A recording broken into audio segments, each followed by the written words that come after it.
आजकल के दौर में अधिकतर लोग अपने जीवन से असंतुष्ट हैं। उन्हें लगता है कि मैं ही गरीब क्यों, मैं ही दूसरों से कमजोर क्यों हूं। उन्हें अपने आप में दूसरों के मुकाबले कमी लगती है। वे इसका दोष भगवान को देते हैं, उन्हें अपनी स्थिति का कारण ठहराते हैं। इस कहानी में आपको इस प्रश्न का संपूर्ण उत्तर मिल जाएगा और आप अपने जीवन से संतुष्ट भी महसूस करेंगे। भगवान गौतम बुद्ध की प्रक कहानी बहुत समय पहले की बात है। एक गांव में धर्म उपदेश देने के लिए लगे हुए शिविर में भगवान गौतम बुद्ध पहुंचे।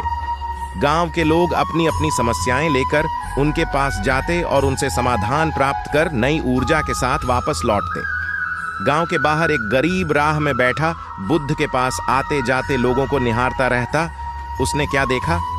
दुखी चेहरा लिए भारी कदमों से लोग भगवान गौतम बुद्ध के शिविर में जाते और नई ऊर्जा के साथ चेहरे पर खुशी व आनंद लिए वापस लौटते। गरीब ने सोचा, क्यों न मैं भी भगवान के पास अपनी समस्या लेकर जाऊं। ये सोचकर हिम्मत करके वह भी शिविर की ओर चल देता है। शिविर में एक एक कर क्रमबद्ध तरीके से व्यक्ति को प्रवेश मिलता है, इसलिए वह भी अपनी बारी की प्रतीक्षा करने लगा। जो कुछ उसने रास्ते में देखा, अब यहाँ उसे साक्षात देखने को मिल रहा है। लोग एक एक कर अपनी समस्याएं बता रहे थे।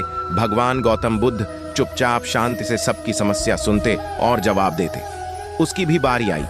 उसने भगवान गौतम बुद्ध को प्रणाम किया और बोला, भगवान मैं ही गरीब क्यों?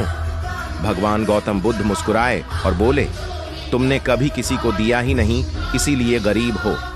इस पर वह आश्चर्य से वह भगवान का मुंह ताकने लगा और बोला, भगवान मेरे पास कुछ देने के लिए मुश्किल से गुजारा हो पाता है और कभी कभी तो भूखे ही सोना हूँ। रोब का मुंह ताकने लगा और बोला, भगवान मेरे पास कुछ देने के लिए मुश्किल से गुजारा हो पाता है और कभी कभी तो भूखे ही सोना हूँ। रोब भगवान गौतम बुद्ध शांत भाव से बोले, तुम्हारे पास एक चेहरा है, किसी को भी मुस्कुराहट दे सकते हो।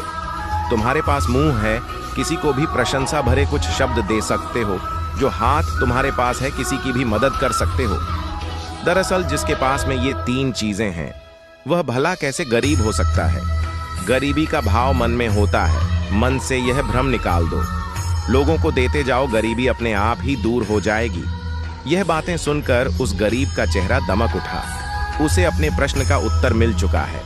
अब उसके मन से गरीबी का भाव दूर हो गया। इस शिक्षा को जीवन में उतार कर कुछ ही दिनों में उसका जीवन भी खुशियों से भर गया। जीवन की सीख मंदिर में भी लोग जाते हैं तो कुछ न कुछ मांगते रहते हैं और जीवन भर घुट घुट कर रो रो कर समय बिता देते हैं। वे ईश्वर की कृपाओं को कभी कम समझे ही नहीं, जीवन की महत्वता को कभी जाना ही नहीं। इस पर कबीर दास जी ने बहुत बेहतरीन दोहे कहे हैं, आइए पढ़ते हैं और समझते हैं।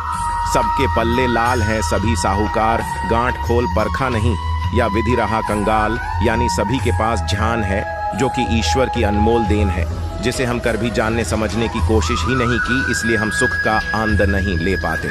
मित्रों, मनुष्य जीवन एक अनमोल अवसर है और विधाता की असीम कृपा का तो हफा है।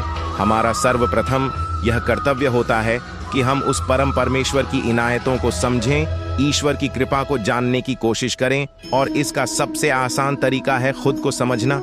हमारा अस्तित्व क्या है, हमारा लक्ष्य क्या है, हमारे क्या कर्म अच्छे काय है, आदि आदि उपरोक्त सभी बातों को पढ़कर आज हम यह पूर्णता समझ चुर्व ईश्वर की दी हुई वो अनमोल तोहफे हैं जिनसे आज मानव नहीं न रहा है, असीम ऊंचाइयों को छू रहा है।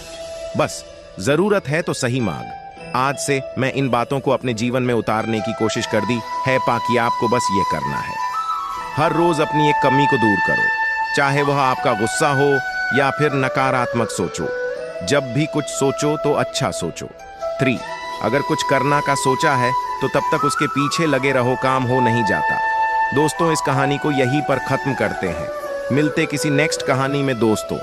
चैनल पर नए हो तो जरूर सब्सक्राइब कर देना ताकि सबसे पहले नोटिफिकेशन पहुंचे।